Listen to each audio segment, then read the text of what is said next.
حضرت معروف کرخی کی خانقاہ تھی. لوگوں نے سمجھ لیا ہے کہ شاید رب کریم کے جلوے صرف خانقاہ میں اور مسجد میں نظر آتے ہیں. خانقاہوں سے نکل کر جب آپ دکان پہ بیٹھتے ہیں نا، صبح تاجر بنتے ہیں. دیکھیں نا، آپ نے یہاں میری بات سنی، خوشگلو نعت خانوں سے نعتیں سنی.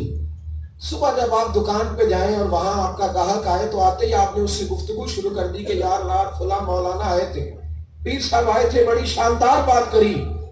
لیکن کچھ ہی دیر کے بعد آپ نے سودا کم تول کے دیا تو وہ کہے گا صاحب کن پیروں کو سنتا ہے، کن لوگوں سے تیرا رشتہ ہے، تیری زبان پر جملے اور ہیں اور تیرے عمل کا معیار ہے اور ہے.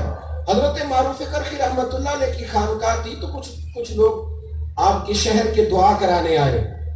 حضور بارش نہیں برستی، قحط آ گیا ہے، دعا کر دیں تاکہ اللہ تبارک و تعالی بارش عطا کر دے. حضور دعا کی غرض سے حاضر ہوئے ہیں.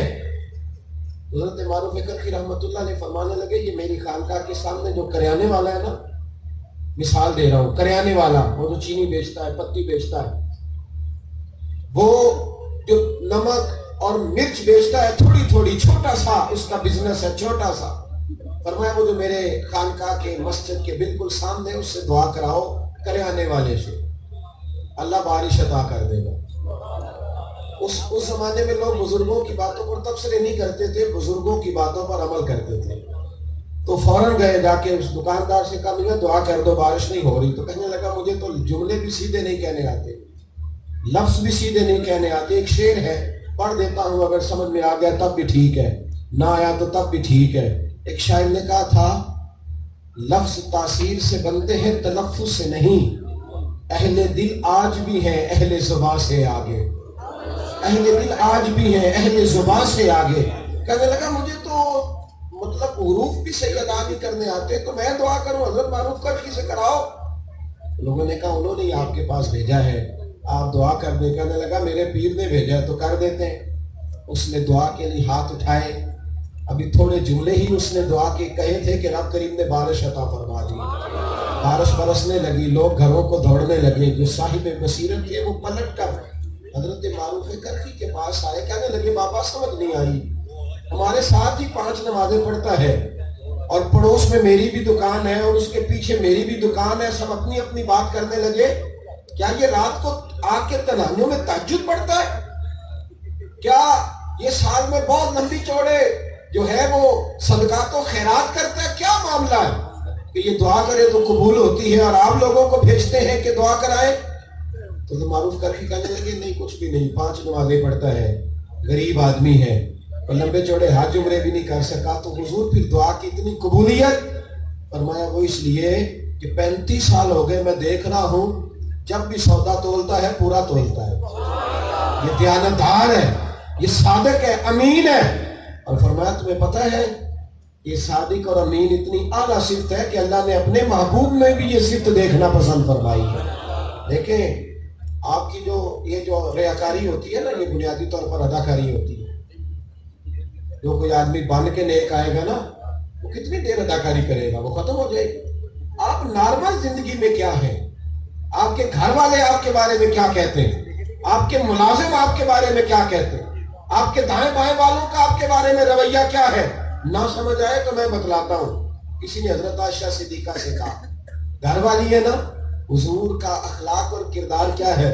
تو اماں جی کہنے لگی مجھے نہ پوچھو، قرآن پاک پڑھ کے جاؤ، جو اخلاق تمہیں قرآن بتاتا ہے وہ سارے میرے رسول میں پائے جاتے ہیں.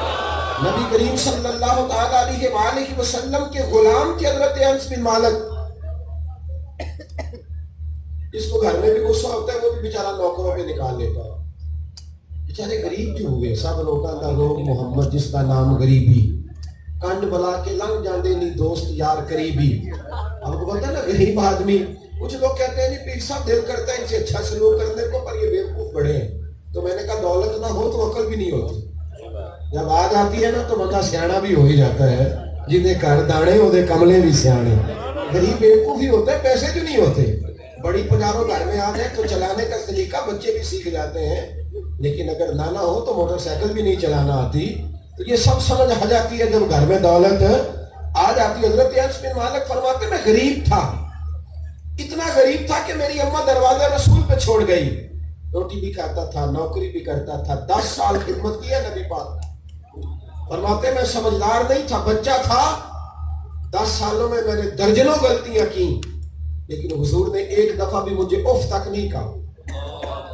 گھر والے کہہ رہے ہیں, صادق اور امین محبوب کے گھر والے, کہ رسول پاک کا اخلاق قرآن ہے. غلام کہہ رہے ہیں کہ 10 سالوں میں اف نہیں کہا. ابو سفیان ابھی کلمہ نہیں پڑھتے تھے, دشمن تھے.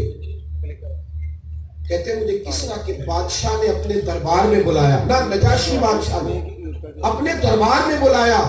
جب کچھ مسلمان ہجرت کر کے حبشہ گئے نا نجاشی کے پاس, تو بلایا.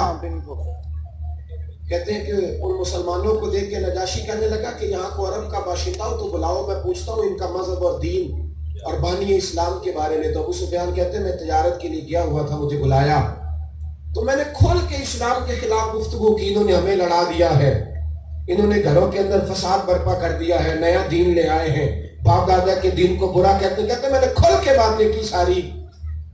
تو نجاشی بادشاہ تھا, زمانہ دیکھا تھا. کہنے لگا ابو سفیان ایک بات تو بتا, وہ رسول جو دعوی نبوت کرتے ہیں کبھی انہوں نے جھوٹ بھی بولا؟ اللہ کرے آپ کو میری بات کی سمجھ آئے. نجاشی پوچھتا ہے ابو سفیان سے کہ کبھی انہوں نے جھوٹ بھی بولا ہے؟ جھوٹ بھی بولا ہے؟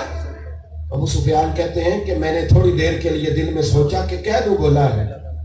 پھر میرے دل میں خیال آیا کہ ان کی صداقت اور امانت کی تو کائنات ساری گواہی دیتی ہے, یہ تو وہ بات ہے کہ جو ہو ہی نہیں سکتی.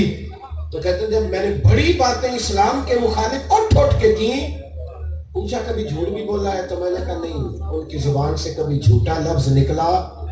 تو کہتے ہیں نجاشی نے نا رومال اٹھایا, اٹھ کے کھڑا ہوا, کندھے پہ رکھا اور جانے لگا. کہنے لگا چھوڑ یار, پھر ان کے بارے میں کیا بات کرنی ہے, اس نے بندوں سے کبھی جھوٹ نہیں بولا, وہ رب کے بارے میں جھوٹ کیوں بولے گا؟